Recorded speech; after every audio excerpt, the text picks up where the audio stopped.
Et salut à toi, c'est Robin de la Bible du VTC et bienvenue à toi dans cette nouvelle vidéo où aujourd'hui je voulais te partager les 3 erreurs que font tous les VTC encore aujourd'hui. Et oui, en 2021, une grande majorité des acteurs du transport de personnes font encore ces erreurs alors que je rabâche depuis des années qu'il ne faut pas les faire. Et c'est pourquoi je souhaitais te faire une courte vidéo, mais c'est peut-être parfois les informations les plus simples et les plus rapides qui sont les plus efficientes, qui vont t'apporter le plus de résultats. Donc on est parti dans cette vidéo, let's go!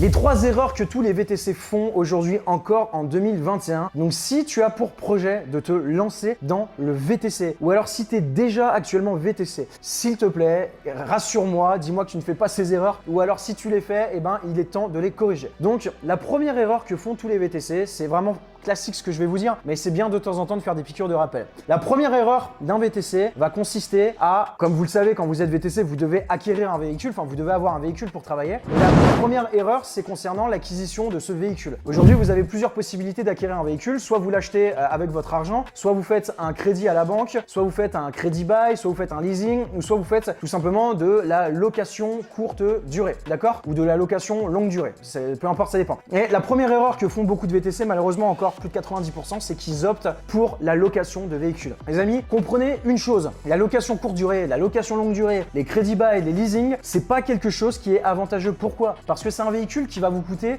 entre 1200 et 1500 euros par mois. Vous allez avoir une limite à 5000 km. Vous allez devoir déposer une caution. Vous allez être facturé à la moindre rayure. Ça veut dire que si vous voulez exploiter le véhicule plus que 5000 km, malheureusement, eh ben, vous allez être facturé au kilomètre supplémentaire. Si vous voulez rentabiliser la profitabilité potentielle de votre véhicule en mettant un deuxième chauffeur, eh ben, vous allez payer potentiellement votre véhicule 2500, 3000 euros à la fin du mois puisque vous avez un forfait fixe à 5000 km par mois, ce qui est vraiment compliqué. Donc, économiquement parlant, lorsque vous êtes dans le VTC, vous êtes entrepreneur avant tout, vous avez cette responsabilité de faire un business plan et de faire donc des estimations prévisionnelles. Ça, c'est même, on va dire, l'erreur zéro que font tous les VTC, c'est vraiment prendre le temps de travailler sur un business plan et des plans prévisionnels. J'en ai déjà parlé plusieurs fois sur cette chaîne. Je vous invite à regarder des vidéos sur la thématique. Ça vous permet tout simplement d'avoir de la clarté et d'avoir de la visibilité concernant vos prises de décision et concernant vos actions en tant qu'entrepreneur. Comment faire avant tout pour réduire ses charges? C'est la première question que vous devez vous poser en tant qu'entrepreneur. En tant que VTC, la première question que vous devez vous poser, c'est l'optimisation des charges. Qu'est-ce que je vais faire pour baisser mes coûts? Ensuite, la deuxième question va être comment je vais faire pour faire plus de chiffres?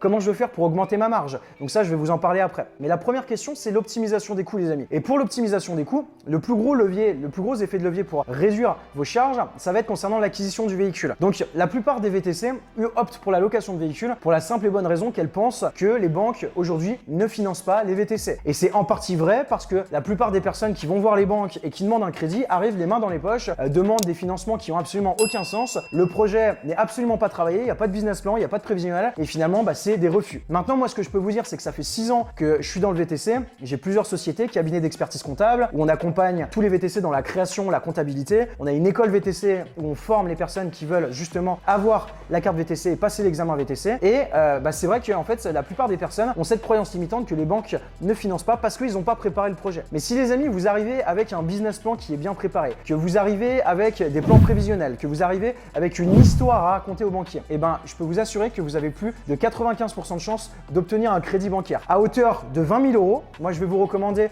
de ne demander pas plus de 20 000 euros parce que c'est directement le directeur d'agence qui pourrait être décisionnaire. Si c'est plus que 20 000 euros, ça devra passer en commission. C'est plus compliqué. Je vais vous recommander des banques type Banque Populaire qui financent beaucoup les acteurs du transport de personnes, la BNP et la Société Générale. Après, vous pouvez avoir des financements chez les autres, mais généralement, ces 3 banques sont celles qui financent le plus. Demandez un financement à hauteur de 20 000 euros maximum pour acheter un véhicule d'occasion. Je vais vous recommander un véhicule type Toyota Prius Plus, Peugeot 508, Toyota Auris. C'est des très bons véhicules pour démarrer. Bien évidemment, d'occasion, n'achetez surtout pas neuf parce que vous allez avoir une décote trop importante à partir du moment où vous allez directement acheter votre véhicule. Vous allez perdre de la valeur sur le véhicule dès les premiers kilomètres, ce qui n'est pas du tout stratégique. Donc, faites ça, demandez un crédit sur 5 ans, achetez un véhicule entre 15 et 20 000 euros et là vous allez rembourser finalement des mensualités entre 250 et 300 euros par mois. Donc vous faites le calcul, si vous êtes en location, vous êtes à 1500 euros par mois. Si vous êtes donc propriétaire du véhicule parce que vous avez fait un crédit auprès de la banque et que vous avez monté un dossier pour ça, si vous voulez qu'on vous aide pour monter le dossier, n'hésitez pas à nous contacter, on pourra vous fournir les documents nécessaires. Et donc du coup, faites le calcul,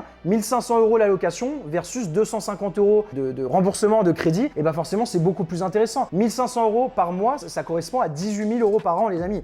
Alors que 250 € par mois, ça va vous coûter à peu près 3 000 €. Donc on fait une économie, 18 000 versus 3 000, on fait une économie de 15 000 € par an sur un véhicule. Après, si vous avez plusieurs véhicules, j'y reviendrai après, c'est encore plus intéressant. Donc arrêtez avec cette croyance limitante que les banques ne suivent pas les VTC, c'est pas vrai. Les banquiers ne financent pas, ne suivent pas les personnes qui n'ont pas de projet, qui n'ont pas préparé le projet. Que vous soyez VTC ou peu importe, si vous venez les mains dans les poches, ça sera un non catégorique à chaque fois. Maintenant, si vous êtes VTC et que vous avez un bon business plan, un bon dossier, un bon projet qui est solide, le banquier vous financera, je vous l'assure à 100%. Ok? Donc ça, c'est la première erreur, location de véhicule. Bannissez ça, rendez votre location, travaillez sur votre projet, montez un petit dossier, on peut vous aider pour ça. Allez voir une banque et obtenez votre crédit, ça vous fait 15 000 € d'économie par an et c'est votre objectif en tant qu'entrepreneur de réduire drastiquement vos charges. Ok? La deuxième erreur que font les VTC encore en 2021, et ça je ne comprends pas pourquoi, c'est que 95% des VTC travaillent sur application et exclusivement sur application. Les amis, comprenez bien une chose, je le répète depuis des années, les applications ne sont pas vos amis. Les applications en ont rien à foutre de vous.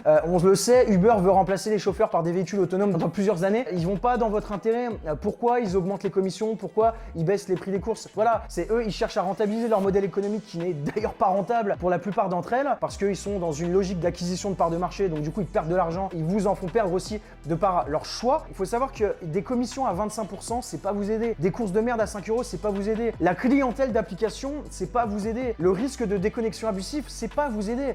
Malheureusement, vous êtes, voilà, c'est de toute façon, c'est une drogue, hein, c'est des shots de dopamine. À chaque fois que vous avez une course sur votre téléphone, c'est la facilité, c'est un cercle vicieux. Mais ce cercle vicieux a un prix, et c'est que probablement, comme une grande majorité de VTC, vous allez déposer le bilan en moins de 3 ans si vous ne faites pas différemment. Donc, pour ce faire, commencez à travailler sur des stratégies alternatives pour développer votre clientèle privée. Développer un site internet, aller sur LinkedIn, contacter des entreprises pour proposer vos services à des entreprises en B2B, obtenez des contrats avec des sociétés, faites de la publicité pour avoir des courses donc via votre site internet pour votre entreprise, choisissez une niche spécifique pour pas vous positionner sur du trop généraliste. Bref, c'est pas le sujet de la vidéo, j'en ai déjà fait plein. Je vous invite à en prendre connaissance si vous êtes intéressé, mais ne travaillez pas exclusivement sur application. Il faut que les applications deviennent complémentaires et que vous travaillez avec votre clientèle privée. Si vous faites ça en étant propriétaire du véhicule plus en ayant vos clients, vous allez créer ce qu'on appelle un fonds de commerce et votre société va devenir valorisable, que vous allez pouvoir revendre. Alors que si vous êtes en location de véhicule et que vous travaillez pour les applications et les clients ne sont pas vos clients, en fait votre société vaut que dalle. Alors que si vous êtes propriétaire du véhicule et que vous êtes propriétaire des clients, c'est vos clients, c'est un fonds de commerce, ça vaut de l'argent et si vous avez envie d'arrêter un jour, vous pouvez revendre votre boîte. Donc vous gagnez de l'argent directement avec votre activité et vous gagnez de l'argent indirectement en valorisant sur le long terme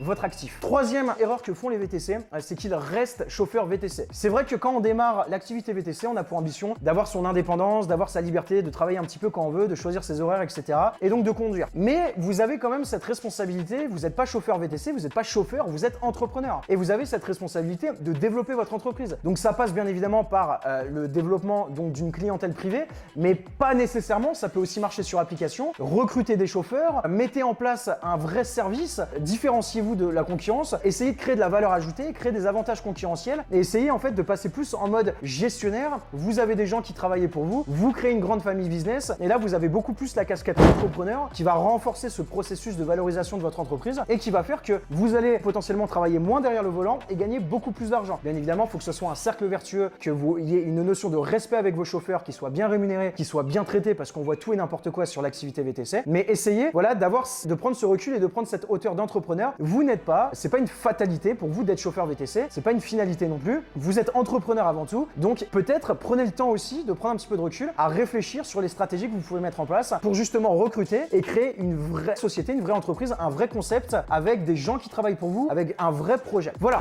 c'est les 3 erreurs aujourd'hui que font tous les VTC. J'en ai déjà parlé sur cette chaîne, mais je voulais les reprendre. Donc, si tu veux un petit peu, pousser dans le détail, si tu veux avoir les stratégies qui vont t'aider justement finalement à mettre en place les bonnes stratégies, je t'inviterai à cliquer sur le lien dans la description. Je t'ai préparé une petite formation en ligne gratuite. Bombardez-moi cette vidéo de pouces bleus. Je vous dis à très bientôt pour une prochaine vidéo. Ciao, ciao.